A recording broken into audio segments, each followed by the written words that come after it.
Okay, guys and girls, I'm going to shoot a quick video of this one-of-a-kind custom 86 CJ7. Overbuilt, to say the least. Now, I did a phase one on it, a little cleanup. It needs, I have some really good expensive chassis paint that I buy. I'm gonna paint the chassis underneath and axles and stuff again, but I want to get it on here.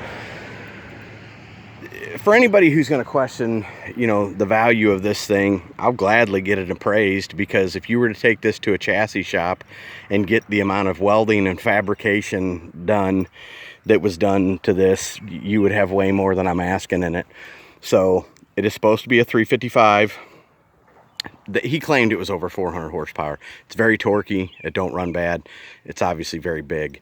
I don't know if it is or not. It's got killer oil pressure, sounds good. It's been sitting, it sat for months in storage, which I'll get to that in a second. The paint was amazing. It is a Mopar color. I believe it to be a newer Challenger color, I think, but it is a Mopar color. Like I said, it's a Dana 60 front. If you look at all the extra fabrication and the quality of the welds that went into the rock sliders, the way they extended the frame, it'd be a little better to see on the other side. A lot of work went into this and a lot of thought went into it, and it does drive down the road good. Obviously, those are 43s and they're mud tires. This cage, if you look at the welding on the cage, the welding around the shifter plate, the speedometer works, oil and temperature. The battery's putting out 14.5. I tested it. The amp gauge is not working, I don't believe. It's pretty cool how they did the loops and the shocks for the rear. Does have stainless fuel cell in the very back. The sidewinder shifter.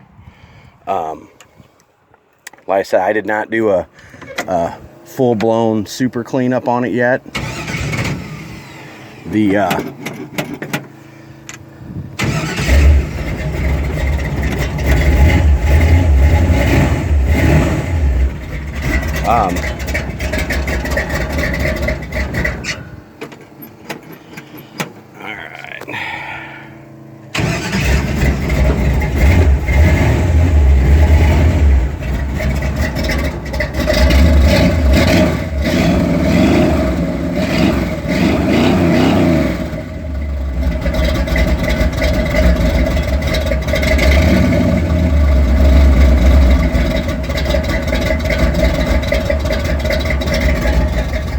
Like I said, a lot more room in the back than a normal one.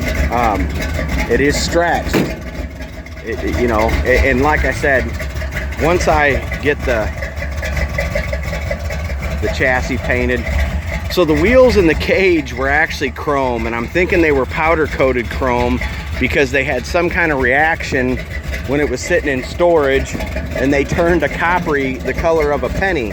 But if you look close, you could see where, I guess the sun caused it, because if you look where it was in the shade, it did not do it. Kind of bizarre. So it does have twin stick transfer case. Like I said, Dana 60 front, 70 rear,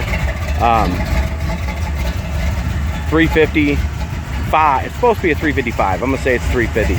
It does have a 400 turbo trans, so it does have four-wheel disc brakes. There are a couple bubbles when you get up close on this fender, and there was a couple little bubbles. But anyways, just an awesome one-of-a-kind Jeep. I'm looking forward to, if it's not sold in September, taking it to the Jeep Invasion down in Gatlinburg for that. Like I said, if you look at this thing in person, a lot of time, a lot of work, a lot of effort went into building this. The tailgate does still work, the lights work. Like I said, I'm gonna drive it on the street. You have to check your local laws as far as being concerned about your local bumper laws. So But there you go, 1986 CJ7 Custom, one of a kind.